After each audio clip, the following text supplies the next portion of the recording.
Ready. Fight. அன்னைக்கு Sunday special எங்க வீட்ல சிக்கன் எடுத்து சமைச்சிட்டு இருந்தாங்க. வழக்கம் போல எங்க மம்மியை போய் தொந்தரவு பண்ணிக்கிட்டே இருந்தேன். வாசனை வேற மூக்க தொலைக்குதே, என்ன பண்றது ஃப்ரெண்ட்ஸ்? என்னால கண்ட்ரோலே பண்ண முடியல. எங்க மம்மி என்ன பண்ணா, ஓடுறா அப்புறமா சமைச்சிட்டு தர்றேன் அப்படின்னு சொல்லி என்னை விரட்டி விட்டாங்க. என்ன பண்றதுன்னு தெரியாம சுத்திக்கிட்டே இருந்தேன். எப்படியாவது ஏதாவது தருவா.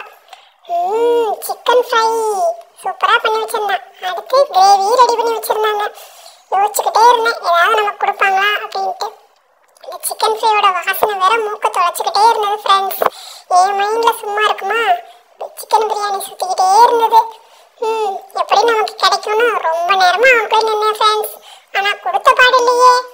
என்னதான் பண்றான்னு பார்ப்போம், எப்படியும் இறங்கி வராமையா இருப்பா அப்படின்னு சொல்லி யோசிச்சுட்டே இருந்தேன். கடைசியில பார்த்தா அவ பிள்ளைங்களுக்கு மட்டும் போட்டு கொடுத்துட்டா. எனக்கு ஜிலூன் ஆயிடுச்சு. என்ன பண்றதே தெரியல. கோச்சிட்டு வெளியில போலாமான்னு போய் யோசிச்சுட்டு இருந்தேன் ஃப்ரெண்ட்ஸ்.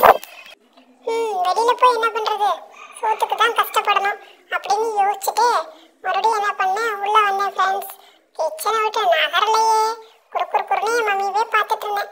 கடைசியில எனக்கும் ஒரு முட்டையும் கொஞ்சம் சிக்கனும் போட்டு கொஞ்சம் சூப் வச்சு கொடுத்தாங்க. ஹாப்பியா சாப்பிட்டேன் ஃப்ரெண்ட்ஸ். நீங்க பண்ண வேண்டியதை பண்ணிருங்க ஃப்ரெண்ட்ஸ்.